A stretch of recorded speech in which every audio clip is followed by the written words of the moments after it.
가창오리는 시베리아를 떠나 한국에서 거대한 군집을 이룬다.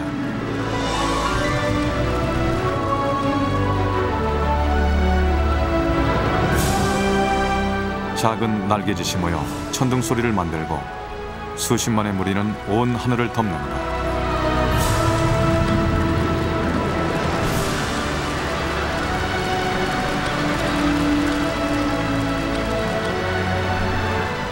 살아있는 생명체가 만들어내는 경이로운 몸짓. 지구상에서 오직 한국에서만 볼 수 있는 장관이다.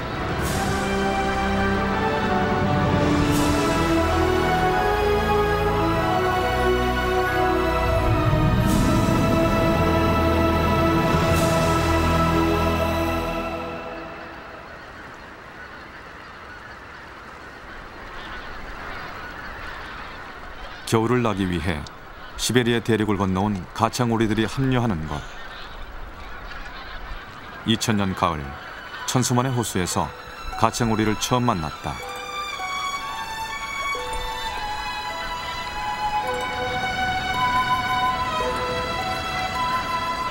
해질 무렵, 가창오리들이 서서히 움직이기 시작한다.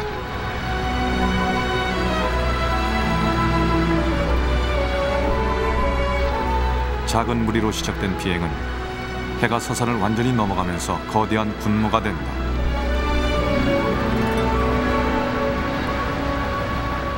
가창오리는 다양하게 모양을 바꿔가며 1시간 가까이 군무를 펼친다.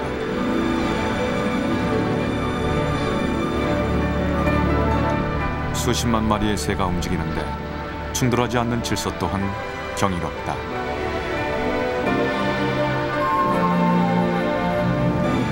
가창오리는 세계 자연보호연맹에서 지정한 멸종위기종이다. 그리고 전 세계 가창오리의 95% 이상이 우리나라로 온다.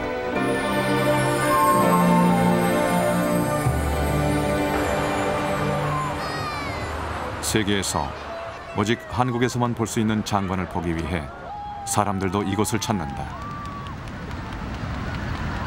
호수 한가운데서 펼치는 그들의 군무는 아름답다. 그러나 그들은 너무 멀리 있고 그 속에 어떤 치열한 생존의 법칙이 숨어 있는지 아무도 모른다.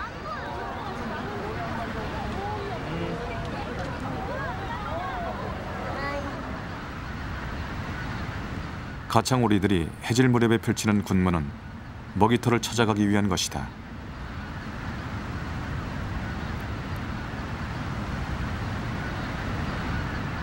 그때까지 우리가 아는 것은 가창오리의 군무, 그것뿐이었다. 사람들의 접근을 허락하지 않는 미지의 새, 우리는 가창오리를 추적해보기로 했다.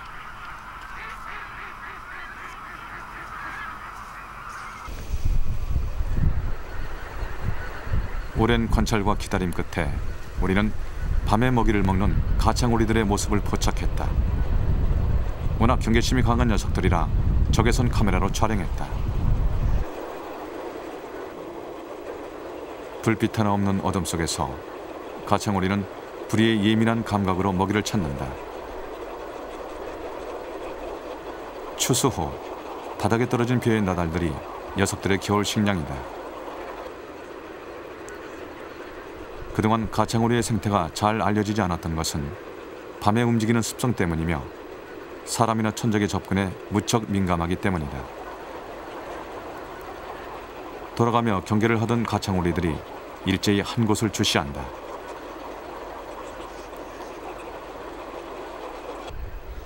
누군가 밤사냥을 나온 모양이다.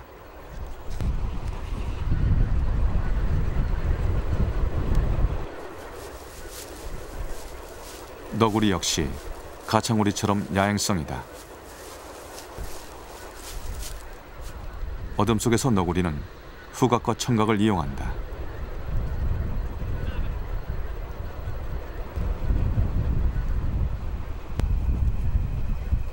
칠흑 같은 어둠 속에서도 너구리와 가창오리는 서로의 존재를 눈치챈 듯하다.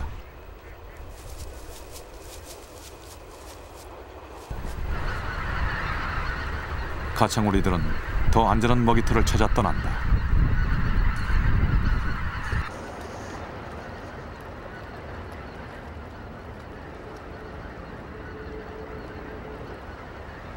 날이 밝아오면 밤새 먹이터에 머물던 가창오리들이 호수로 돌아온다.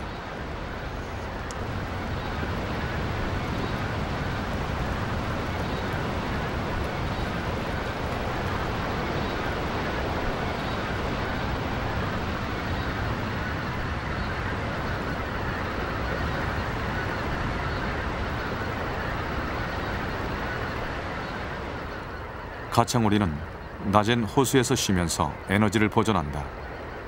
겨울을 안전하게 나기 위한 전략이다. 호수에 도착하면 밤새 논을 돌아다니며 뒤집어 쓴 흙먼지를 떨어내고 목욕을 한다.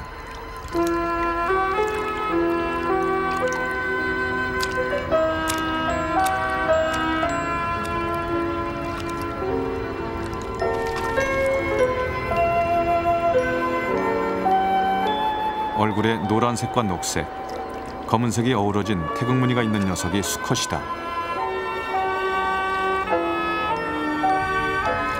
가창오리는 몸크기 40cm 정도의 무척 작은 오리다.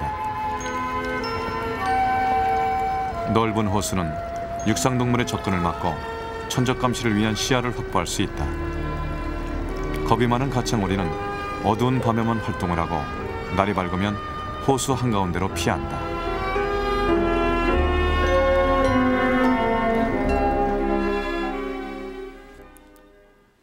우리나라를 찾아오는 가창오리는 몇 마리나 되는 것일까?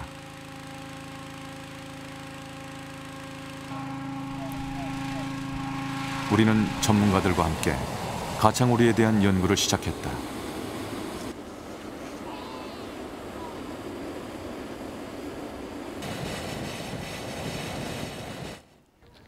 먼저 한국야생조리협회 회원들의 도움을 받아 가창오리의 개체수를 정확하게 세어보기로 했다. 우리는 기구를 타고 가창오리들이 모인 호수로 갔다.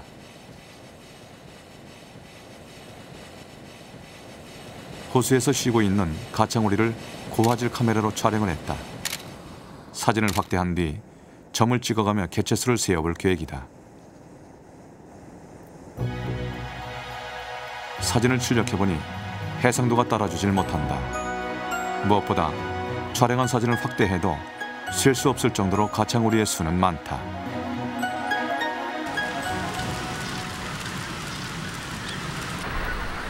날이 어두워지면 군무를 준비하는 가창오리들로 호수는 부산하다.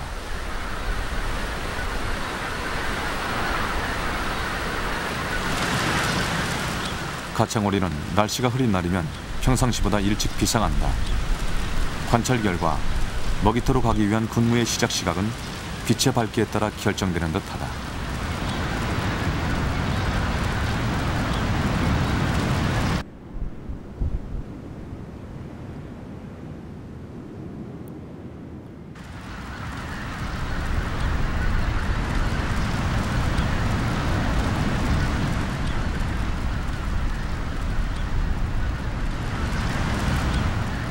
거대한 검은 무리가 어두워진 수면 위로 치솟아 오른다.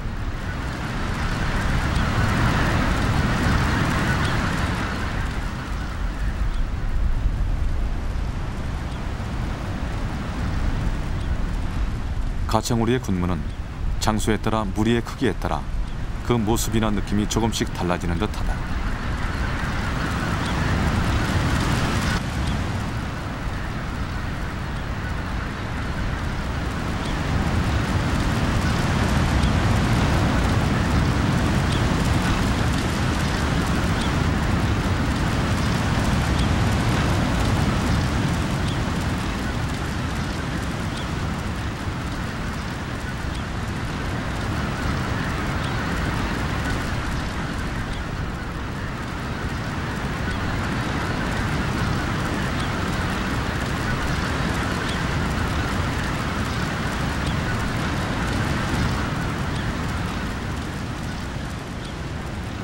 사람의 눈엔 멋있어 보이지만 군무를 펼치는 집단성은 그들을 위험에 빠지게 한다.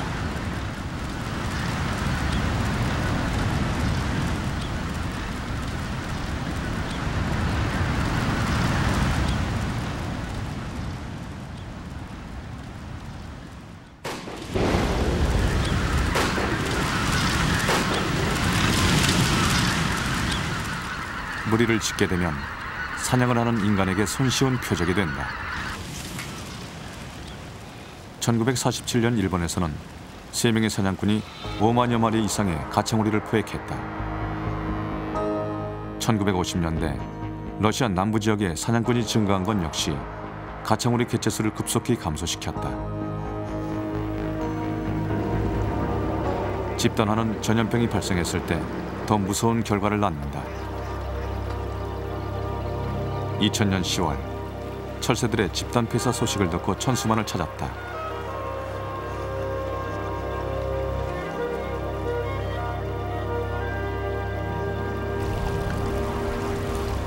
(100여) 마리로 시작된 철새들의 죽음은 2주 동안 13,000여 마리로 급격히 증가했다.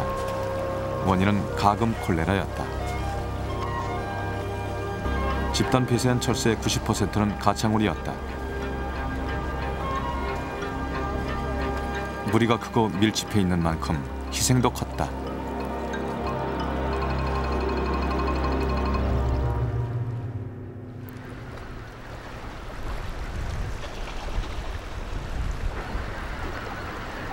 사냥이나 질병에 의한 급격한 개체수 감소를 막기 위해선 가창오리에 대한 체계적인 연구가 필요하다.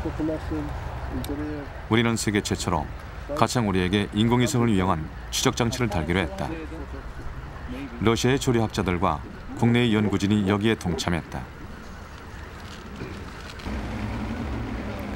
추적 장치를 달기 위해 우리는 호수에 있는 갈대섬에서 가창오리를 포획하기로 했다.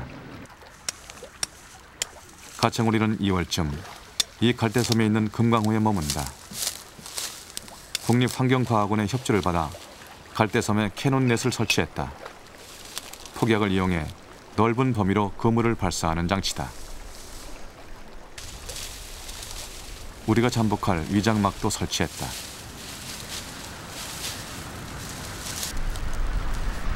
한창 작업이 진행 중일 때 가창오리들이 나타났다. 러시아 학자는 이 장관을 담을 기회를 놓치고 말았다.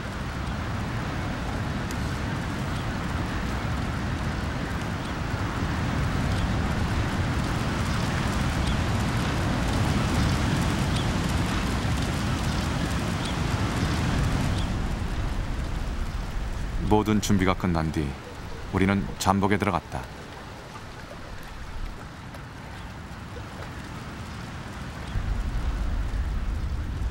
한 번만 말이요. 지금 이동 시작했거든요.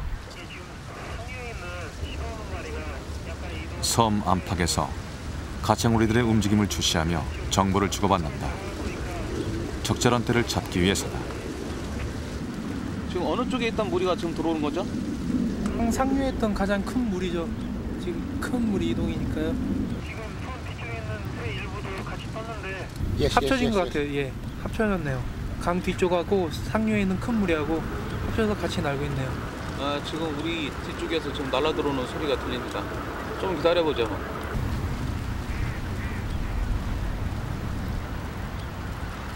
가창오리들이 캐논넷을 설치한 갈대섬 주변으로 모여들기 시작한다.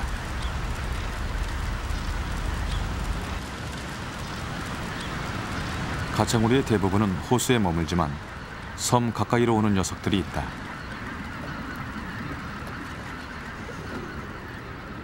우리는 그들을 노렸다.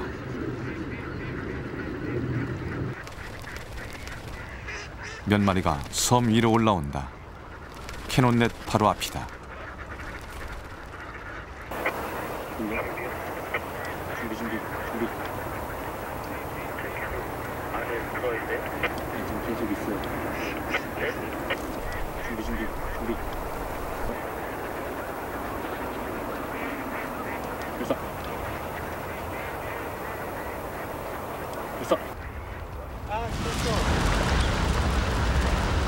발사하려는 찰나 가창오리 떼가 떠나버렸다. 무슨 일일까? 말똥갈이었다. 녀석의 출현에 가창오리들이 놀란 것이다. 가창오리 떼를 쫓아버린 녀석은 이번엔 캐논넷 앞을 가로막고 섰다.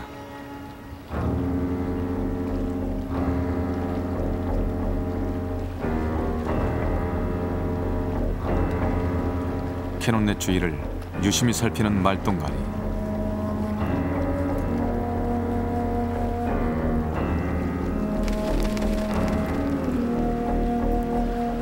녀석은 갈대섬의 큰 나무에 자리를 잡았다. 말똥거리가 있는 섬으로 가창오리들은 더 이상 다가오지 않았다. 우리는 녀석이 갈대섬을 떠나길 기다렸다.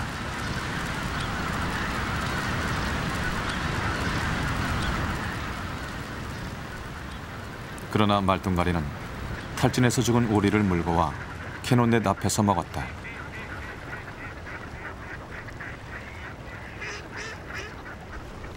갈대섬은 녀석에게 떠나기 싫은 좋은 먹이터였다.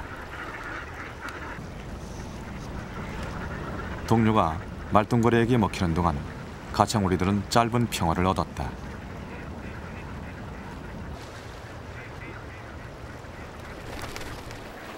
먹이를 먹은 후에도 녀석은 갈대섬을 떠나지 않았다. 우리의 첫 번째 포획은 실패했다.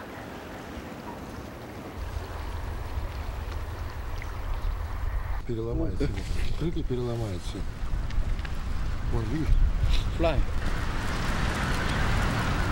저녁이 되면 가창오리들은 군무를 펼친다. 전 세계에서 오직 우리나라에서만 볼 수 있는 풍경이다.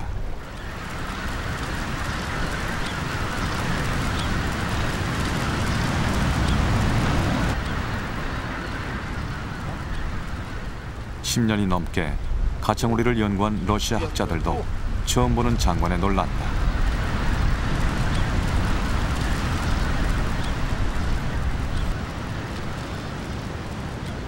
우리가 그들을 처음 만나 가창오리 군무 영상을 보여주었을 때 그들은 조작된 것이라며 믿지 않았었다.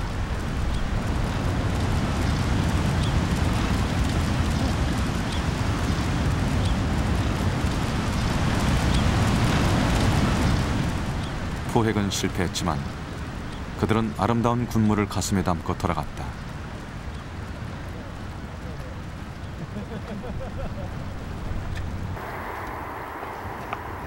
우리는 위장막을 갈대섬 깊숙한 곳으로 옮기고 가창오리를 기다렸다.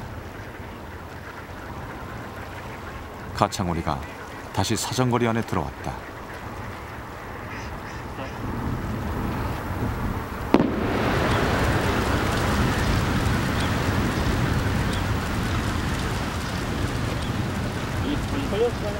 걸렸어.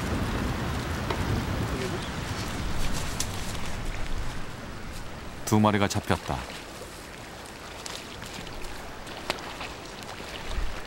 그중 한 녀석은 그물에서 빠져나가 버렸다.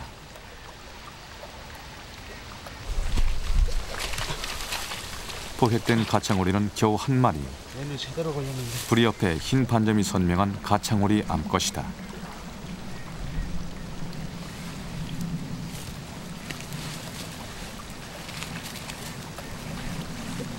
그물의 길이는 10여 미터. 포획 방법에 문제가 있는 것일까?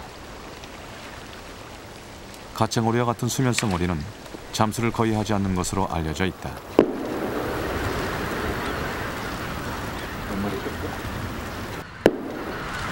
그러나 녀석들은 위기에 처하자 그물 밑으로 잠수해 빠져나왔다.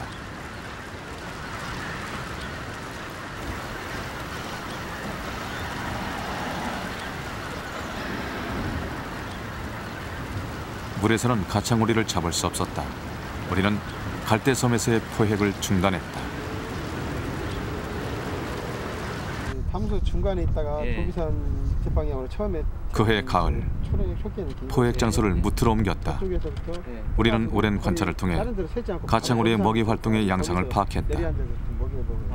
가장 중간 지점에 많이 있다가 여기서부터 이제 서서히 군무를 시작해서 대부분 오긴 초창기에는 이쪽으로 이 도비산 밑에 쪽에 벼가 많이 쓰러진 쪽으로 거의 이렇게 바로 이동하는 그런 양상을 많이 해요. 전에도 이제 작년에 해보면 여기를 딱 출입구를 관찰 결과 가창오리는 마른 먹이를 먹고 난 후 소화를 시키기 위해 근처의 문원에서 물을 먹는다는 사실을 알게 됐다. 우리는 가창오리들이 물을 먹을 수 있도록 논에 물을 대 문원을 조성했다.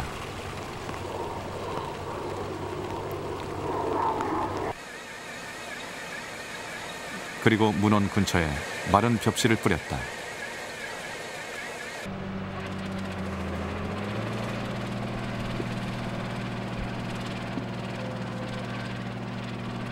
가창오리가 찾아올 수 있는 환경을 조성한 것이다.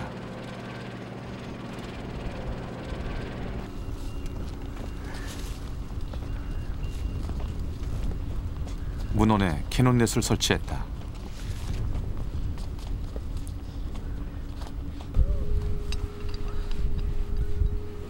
지난해부터 시작된 포획 작업은 많은 시행착오를 겪었다. 그동안의 경험과 관찰을 토대로 진행하는 이번 작업에 대해 우리의 기대는 컸다.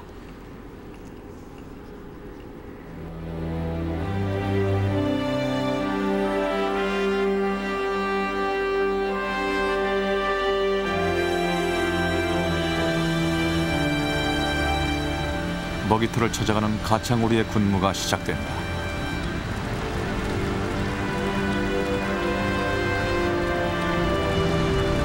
하나의 거대한 무리를 이루어 군무를 펼치던 가창오리 떼는 몇 개의 무리로 나뉘어져 먹이터로 향한다.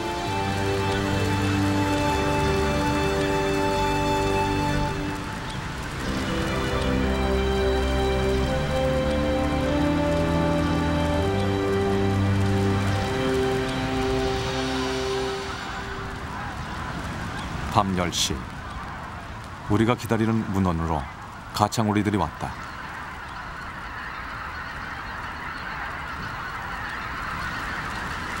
발사 준비를 했다.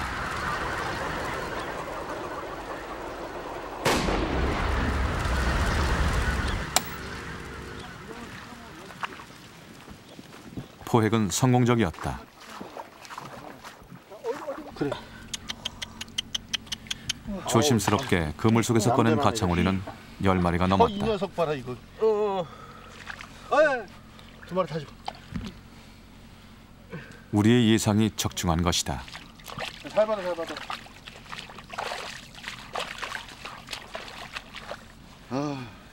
힘들다 힘들어. 생태와 이동 경로 등에 대한 정보를 얻기 위해 녀석들에게 인공위성을 이용한 추적 장치를 부착할 것이다.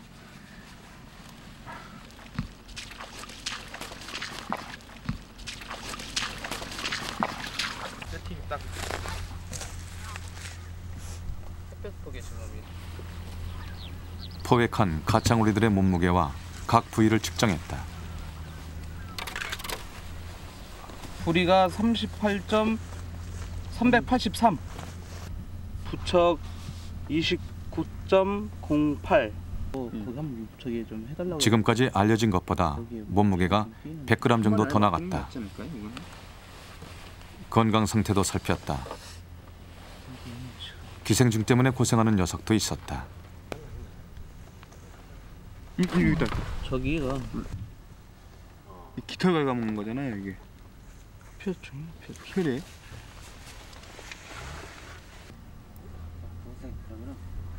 건강한 녀석을 골라 추적 장치를 부착했다. 가창오리의 정확한 이동 경로를 파악하게 되면 종합적인 보호 대책을 수립할 수 있게 된다.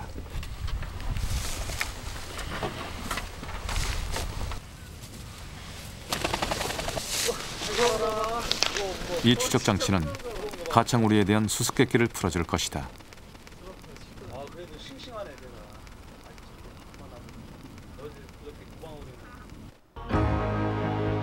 그러나 기계적 결함으로 추적 장치의 신호는 포착되지 않았다.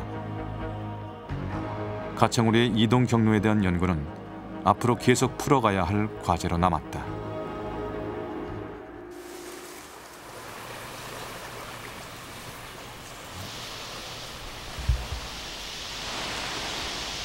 새벽 선사의 대숲이 분주하다.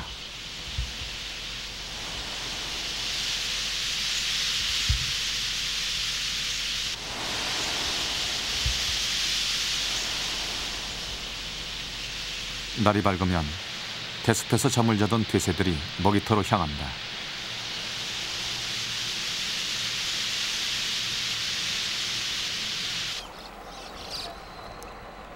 돼새는 가창오리처럼 무리를 지어 겨울을 난다. 생물학자 아모츠 자아비는 새들이 무리를 지으면서 먹이에 대한 정보를 얻는다고 주장했다.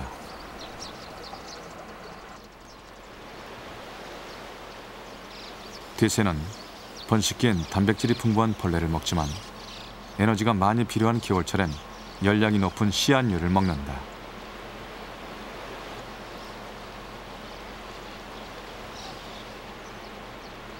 겨울엔 눈 속에 감춰진 씨앗을 찾아야 할 때가 많다.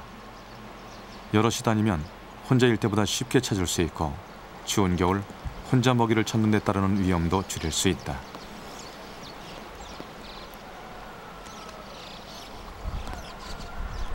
낮엔 소수의 무리로 다니며 먹이를 찾지만 밤이 되면 한데 모여 잠을 잔다.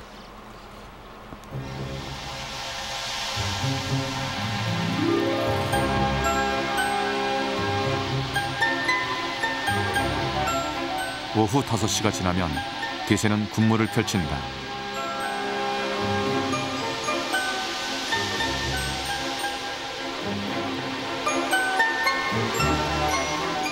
낮에 먹이터로 흩어졌던 무리들이 모이면서 무리는 점점 더 커진다.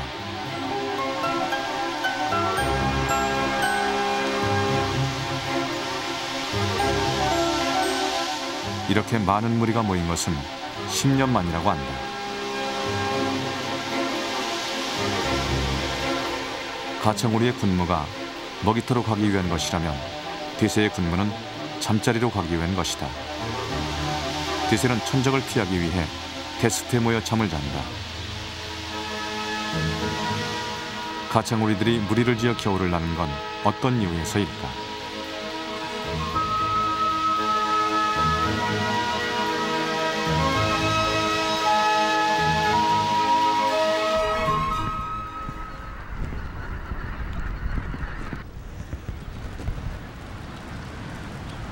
눈은 세상을 덮어버린다. 먹이도 눈 속에 자취를 감춘다. 야생동물들에게 겨울은 춥고 배고픈 계절이다. 눈이 며칠씩 계속되던 어느 날 우리는 한낮에도 먹이터를 찾아 헤매는 가창우리들을 만날 수 있었다.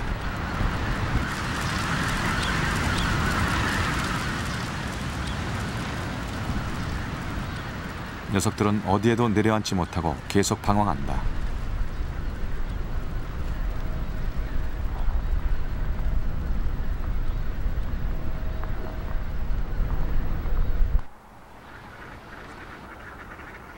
우리는 눈 쌓인 논에 내려앉는 가창우리 몇 마리를 발견했다.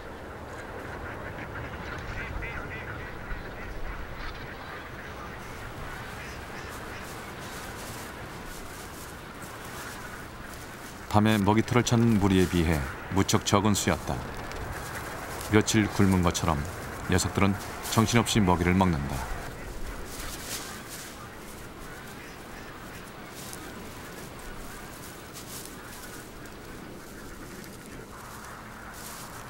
이곳은 겨울 철새들을 위해 추수하지 않고 벼를 남겨둔 논이다.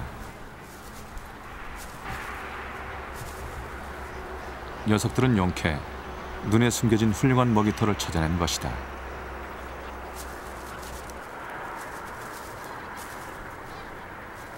무리 중에 부상병도 있다.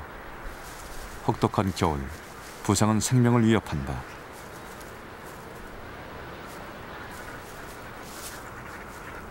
그러나 무리의 도움으로 쉽게 먹이를 찾고 무리 속에 섞여 천적의 위협에서도 벗어날 수 있다면 녀석의 겨울은 비교적 안전하다. 녀석에게 있어 무리에서 떨어지는 건 곧 죽음을 의미한다.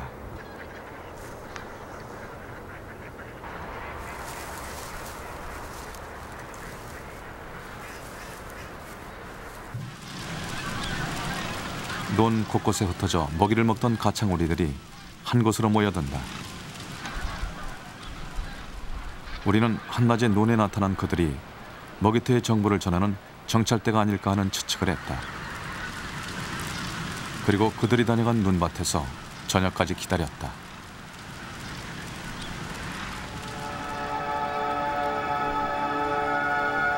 그날 저녁 한 무리의 가창우리들이 그곳으로 날아왔다.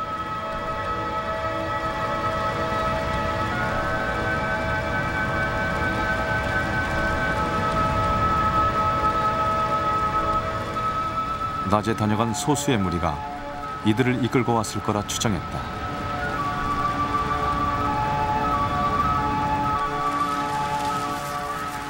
먹이가 부족한 겨울, 먹이가 있는 곳을 아는 이들이 무리를 이끈다면 에너지 손실을 줄이며 쉽게 먹이터를 찾을 수 있을 것이다.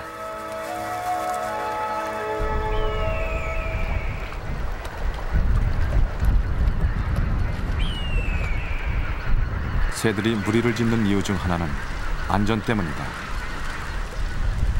맹금류가 나타나자 가창오리들이 동요하기 시작한다.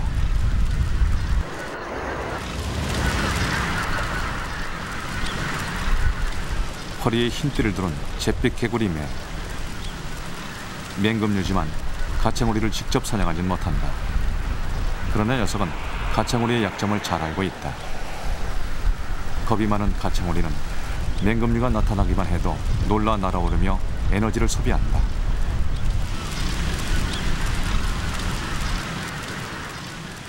비행을 계속하던 무리 중 지쳐버리는 녀석이 생기면 잿빛 개구리매는 어렵지 않게 먹이를 얻을 것이다.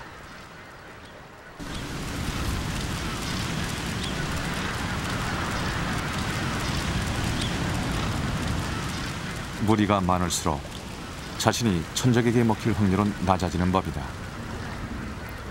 생물학자 윌리엄 해밀턴은 새들이 무리를 짓는 이유에 대해 이기적인 무리 가설을 제기했다. 동료를 방패 삼아 자신의 안전을 추구하기 위해 집단을 구성한다는 것이다.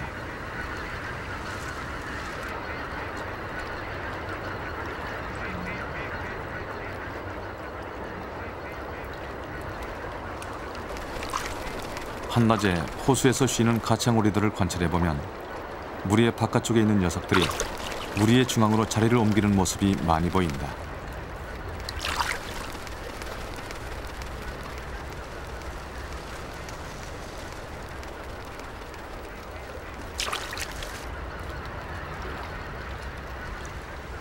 주위에 달릴 위험 요인이 없는데도 비행을 하며 에너지를 소비한다. 왜 이런 행동을 하는 것일까?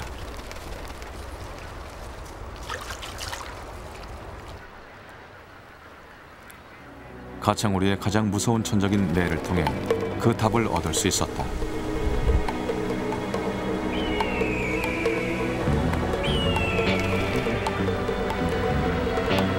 가창오리 무리에 제일 가장자리부터 집중적으로 공격하는 매.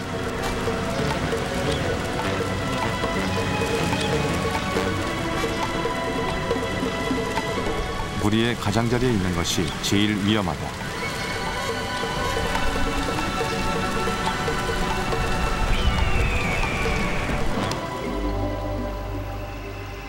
매는 사냥에 성공했다. 가창오리들이 무리 안쪽으로 자꾸 자리를 옮기는 이유를 짐작할 수 있었다.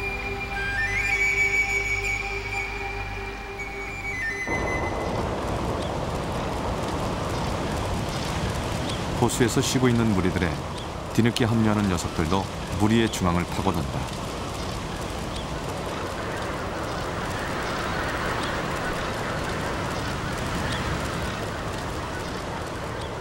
녀석들은 무리 속에 자신을 숨긴다.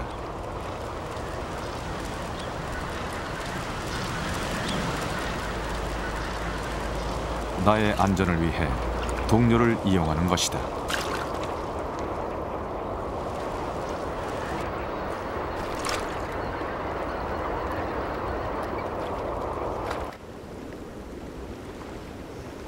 눈이 내리고 기온이 떨어지면서 얼음이 얼기 시작한다.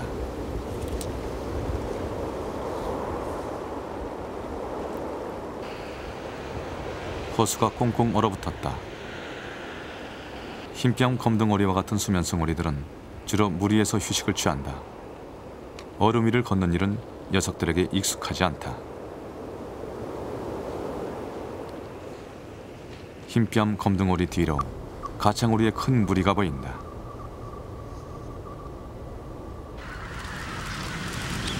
기온이 내려가면 에너지 손실을 최대한 막기 위해 대부분의 철새들은 움직이지 않는다. 그러나 가창오리는 다르다.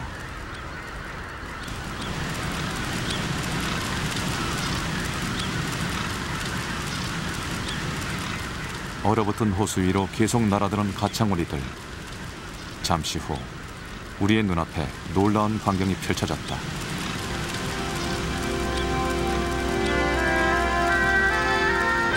가창오리들이 모여드는 곳에 얼음이 녹기 시작했다. 거대한 무리의 폭발적인 에너지였다.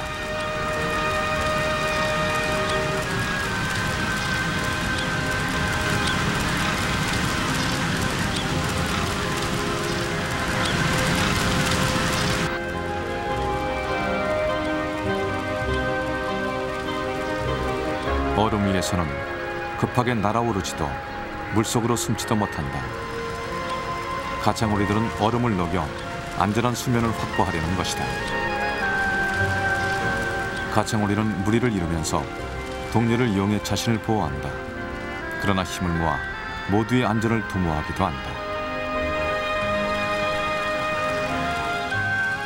작은 체온들이 모여 얼음을 녹일 정도로 가창오리의 개체수는 많다. 그리고 해마다 그 수가 증가하고 있다. 학자들은 지구온난화로 번식지의 환경이 좋아졌기 때문이라고 한다. 우리는 번식 환경을 알아보기 위해 그들이 돌아간 고향으로 찾아갔다.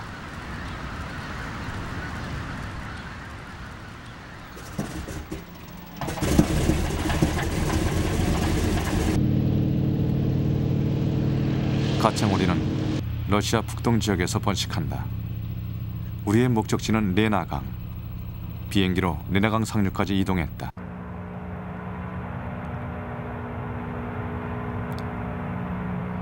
길이 4,000km가 넘는 레나강은 세계 4대 강 중의 하나로 7,000여 개의 강줄기와 80만 개의 연못을 품고 있다.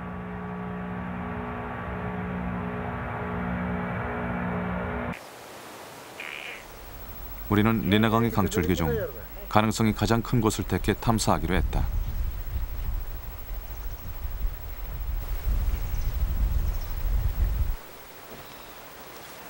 이곳은 5월 하순에 상류에 눈이 녹기 시작하면 강이 범람하기 때문에 보트를 이용해야 한다.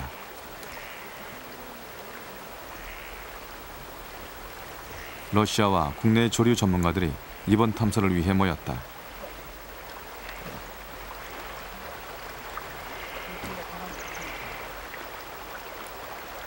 우리는 5개의 고무보트에 나눠 타고 출발했다.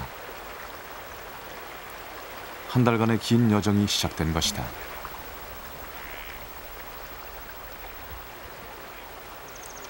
러시아 학자들이 동력선이 아닌 고무보트를 이용하자고 한 이유를 우리는 잠시 후에 알게 됐다.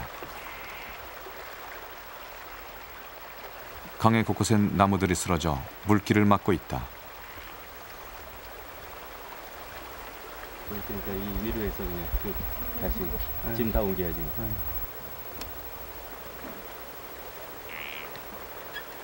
큰 나무를 다 드러내거나 잘라낼 수는 없는 노릇이다. 먼저 짐을 옮겨 보트를 가볍게 만들었다. 그리고 나무 더미 위로 보트가 지나갈 수 있도록 도왔다.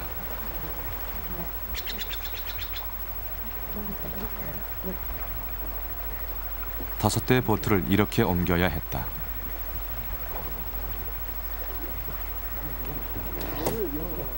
고무보트가 아니라 무거운 동력선이었다면 불가능한 일이다. 나무의 뾰족한 가지에 걸려 고무보트에 구멍이 나는 일도 자주 일어난다.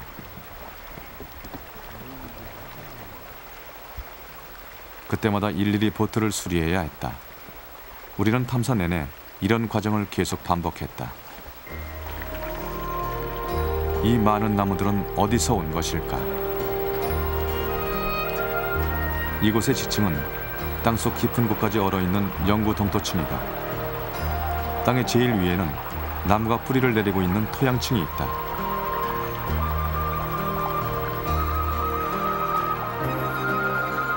여름 햇살에 얼음이 녹기 시작하면 토양층도 흘러내린다. 뿌리를 지탱할 곳을 잃은 나무들이 쓰러져 강을 막는 것이다.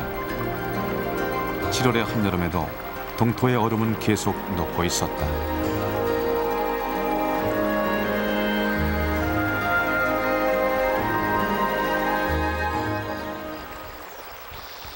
장애물을 넘으며 탐사를 계속하던 우리는 드디어 생명체를 만났다.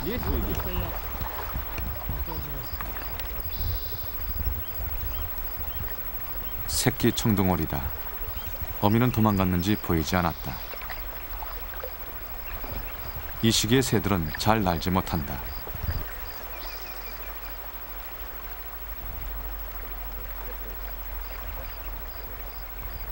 어른 새는 깃털갈이를 하는 시기이며 새끼들은 아직 다 자라지 않았기 때문이다. 날지 못하는 새들은 숲을 속으로 몸을 숨긴다. 탐사팀은 숲을 속에 숨은 새끼 한 마리를 찾아냈다. maybe 10 to 15. 일주일 이상 된 그 새끼.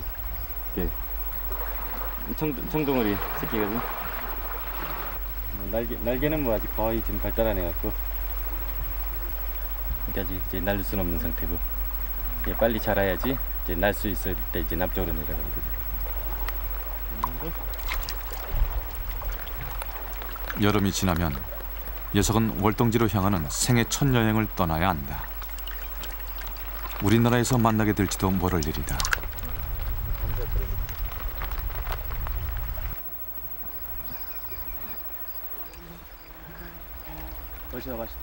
러시아의 여름엔 해가 지지 않는 백의 현상이 나타난다. 노를 젓지 않고 쉴 수 있는 시간은 오직 야영지에서뿐이다.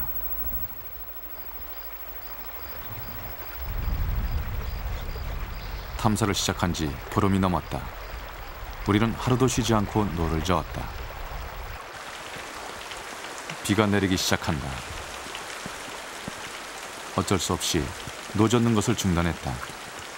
보트에 물이 차지 않도록 비닐을 덮어야 했다. 비가 선물한 달콤한 휴식이다.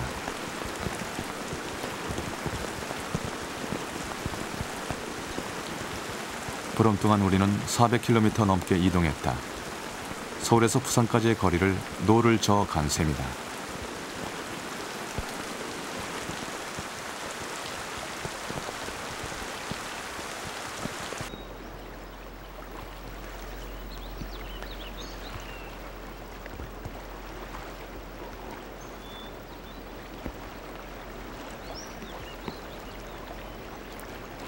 우리는 목적지에 도착했다.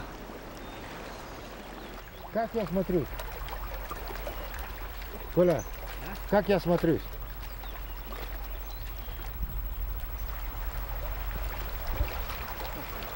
이곳 습지는 지면이 불안하다. 땅 위를 그냥 밟으면 늪처럼 깊게 빠진다. 기온이 낮고 습기가 많아 식물이 죽은 뒤에도 썩지 않고 그대로 쌓여 이탄층을 이루기 때문이다.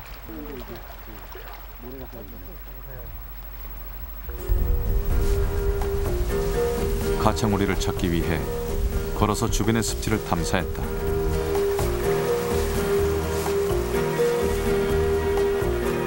곳곳엔 작은 연못들이 있고 그곳엔 오리들이 헤엄치고 있었다. 한여름에 짧지만 강한 햇살은 습지의 생명들을 건강하게 키워내고 있다.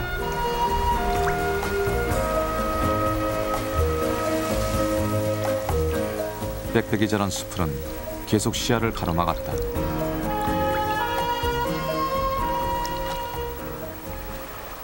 시야를 확보하기 위해 나무 위로 올라가 살펴보기도 했다.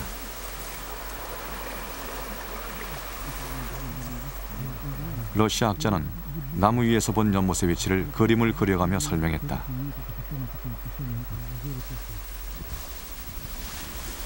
그 연못들을 차례대로 찾아다녔다.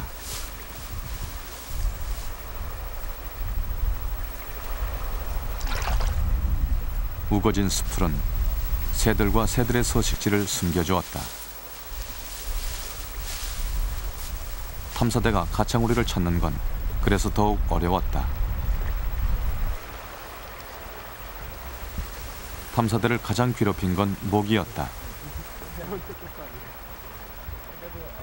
6주 정도 되는 짧은 여름 동안 번식을 끝내야 하는 모기들은 필사적으로 우리에게 달려들었다.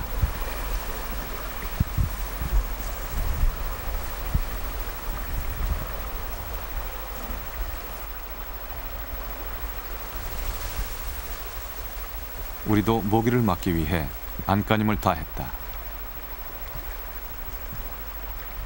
지금 저 똥싸는 거 저거. 그때였다. 저기 뭐지?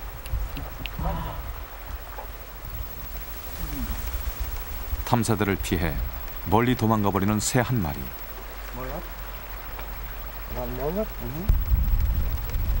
가창오리였다.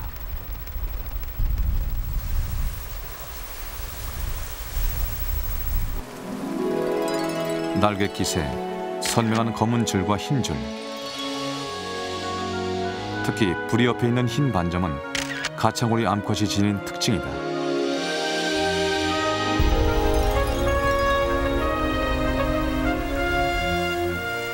이번엔 무엇을 찾은 것일까? 가창오리 암컷이 떠난 자리에 모두 4마리의 새끼들이 있었다.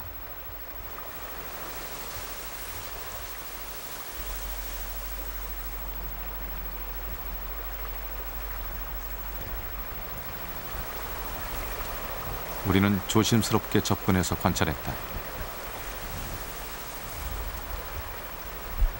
처음으로 모습을 드러낸 새끼 가창오리들. 그러나 녀석들은 곧 어미처럼 수풀로 몸을 숨겨버렸다.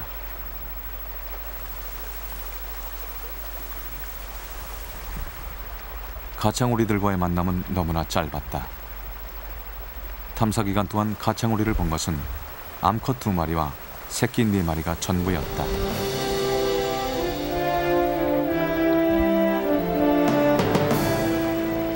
우리는 한 달간의 탐사를 끝냈다. 가창오리는 이곳에서 무리를 짓지 않지만 넓고 눈에 잘 띄지 않는 번식지에서 그들은 안전해 보였다. 광활한 내나강 습지는 더 많은 가창오리를 수용할 수 있을 정도로 안정적인 환경을 갖추고 있었다.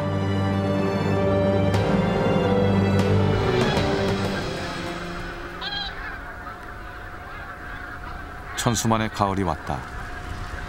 1년 중 우리네 들녘이 가장 풍요로울 때 겨울 철새들이 찾아온다. 안정적인 번식지와 비교해 월동지인 우리의 상황은 어떠한가? 전문가들은 1994년부터 국내에서의 가창오리 이동 양상을 연구해왔다. 주요 월동지를 돌며 직접 관찰해 작성한 통계에서 특이한 점을 발견했다. 2001년 이전까지는 서산에서 해남과 군산으로 그리고 다시 아산으로 이동하는 일정한 양상을 보였다. 그러나 현재 이런 양상에 혼란이 나타나고 있다.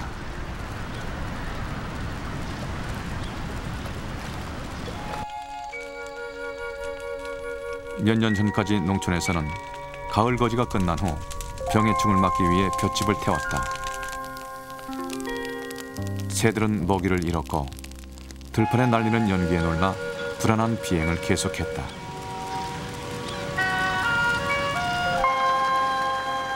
요즘은 볏짚을 태우지 않고 추수가 끝난 뒤 모두 모은다. 소의 사료로 팔기 위해서다.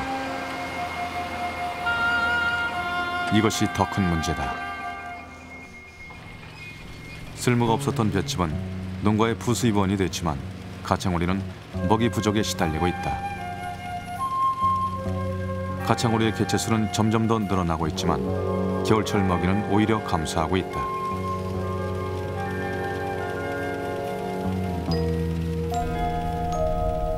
추수 후 땅의 힘을 높이기 위해 논을 갈아엎는 일 역시 가창오리의 먹이를 땅속으로 묻히게 한다.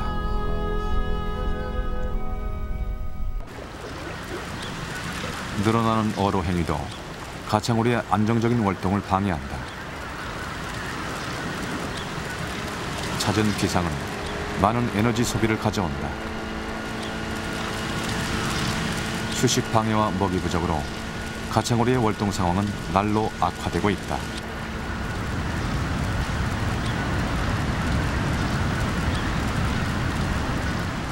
번식지와 달리 군집을 이루는 월동지에서 환경이 급변할 경우 멸종 위기종 가창오리는 더 큰 위기를 맞을 수 있다.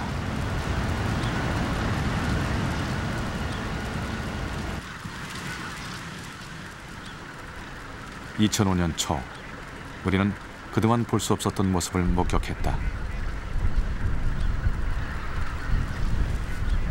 자동차 불빛에도 아랑곳 않고 가창오리들이 논으로 날아든 것이다.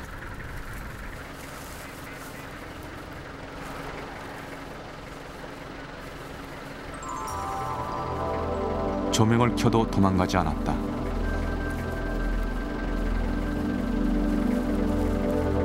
녀석들은 필사적으로 먹이를 먹는다.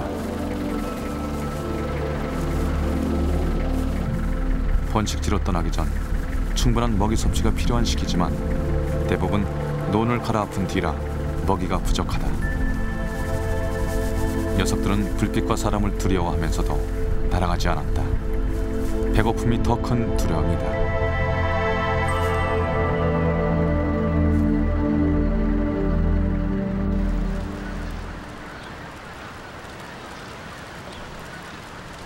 가창오리들이 떠나야 할 때가 왔다.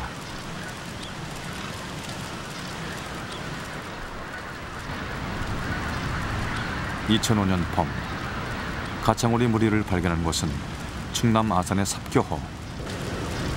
가창오리가 마지막으로 들르는 월동지다.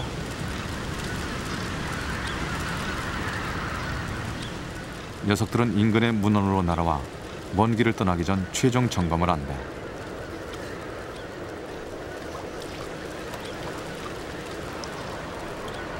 새들이 날 수 있는 건 깃털이 있기 때문이다.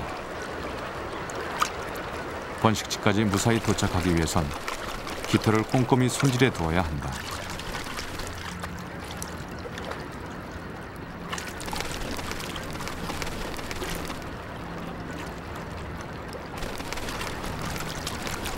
깃털 다듬기는 깃털에 묻은 먼지와 기생충을 없애고 꼬리의 기름샘에서 나오는 기름을 깃털에 골고루 발라 방수성을 유지하게 하는 일이다.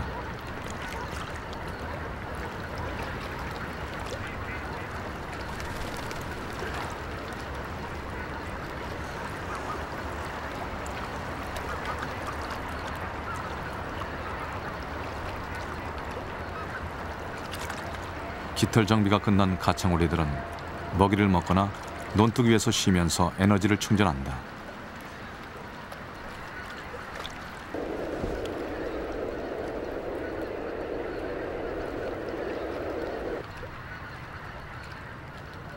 작은 가창오리들 틈에 우뚝 솟은 큰 고니 2마리. 녀석들도 곧 고향으로 돌아갈 것이다. 가창오리의 귀향이 시작된다.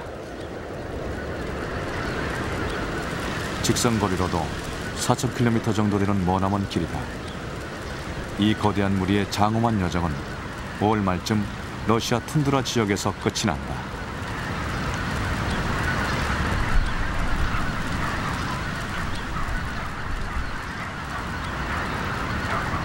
마을 위를 지나는 가창오리들.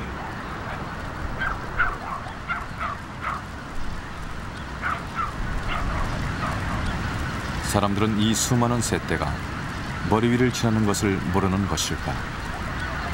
오직 집 지키는 개들만 가창오리들이 떠나는 것을 아는 듯했다.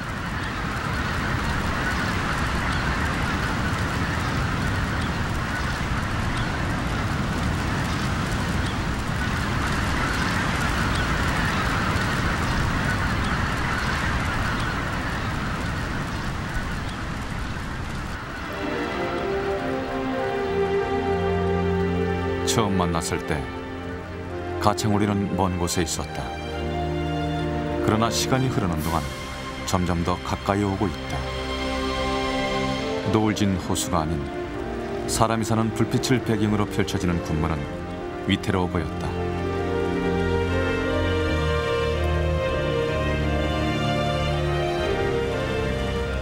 우리의 월동지 상황은 변하고 있고 가창오리는 위험을 무릅쓰고 사람들 곁으로 다가오고 있다.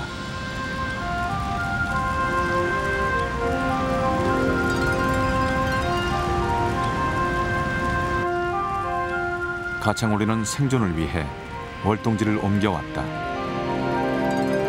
가창오리가 우리에게 가까이 올수록 우리를 떠날 날은 멀지 않은 것이다.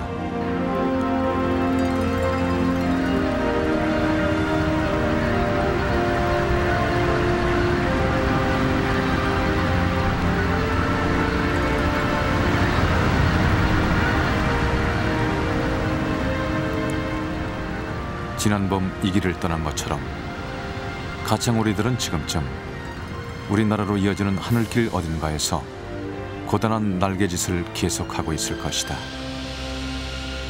올 겨울 그들은 이곳에서 어떤 겨울을 날 수 있을까?